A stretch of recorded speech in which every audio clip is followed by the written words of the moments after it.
Hello everyone, welcome to my YouTube channel Deepika Arora Classes. So today's topic is Dust of Snow, written by Robert Frost. So if you are new on this channel, so do like and subscribe. At the end of the poem, I will tell you the central idea of this poem. Poem में बढ़ने से पहले आगे हम Robert Frost के बारे में जान लेते हैं। रॉबर्ट फ्रॉस्ट एक अमेरिकन पोइट थे जो कि बॉर्न हुए थे इन 26 मार्च 1874 in United states. Frost was also nominated for the Nobel Prize in Literature 31 times। तो स्टैंजास की तरफ बढ़ते हैं। पहला स्टैंजा है the way a crow shook down on me the dust of snow from a hemlock tree। In the first stanza poet बताता है winters day के बारे में।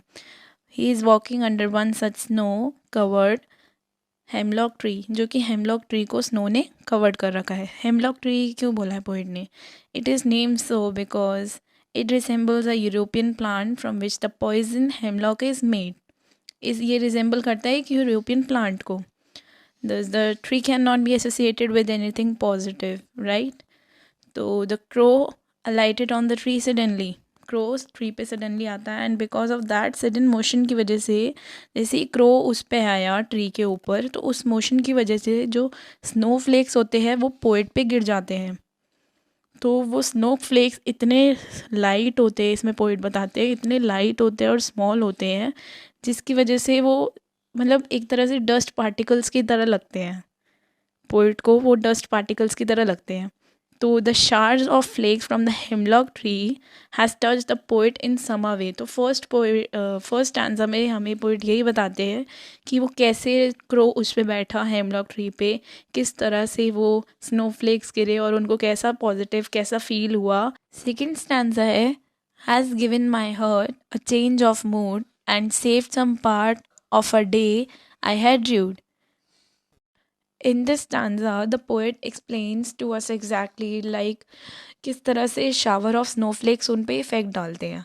मतलब उनका एकदम से मूड चेंज हो जाता है, disappearing mood and the snowflakes falling on him of the sudden clad in his heart. किस तरह उन्हें खुशी मिलती है सारी चीज़ों से।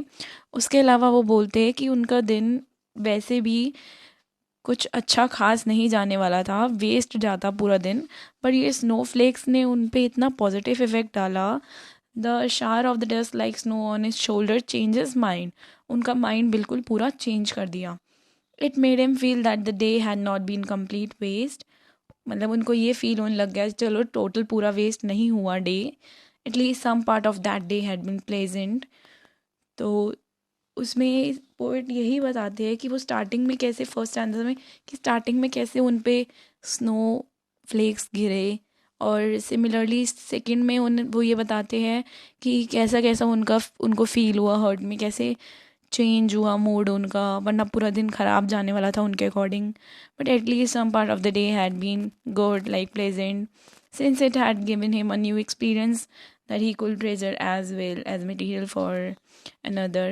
लाइक उनके लिए एक तरह से नया एक्सपीरियंस हो गया ये। सो इतनी सी पोएम है ये। अब now the central idea of this poem, जैसे मैंने स्टार्टिंग में बताया था, लास्ट में मैं आपको सेंट्रल आइडिया बताऊंगी। Central idea of this poem is that even a small experience in life can change one mood. मतलब एक छोटा सा एक्सपीरियंस भी होगा लाइफ में, वो पूरे मूड को चेंज कर सकता है। जैसे for example in this poem हम देख सकते हैं the crow and the shower of snow flakes falling on him moved him।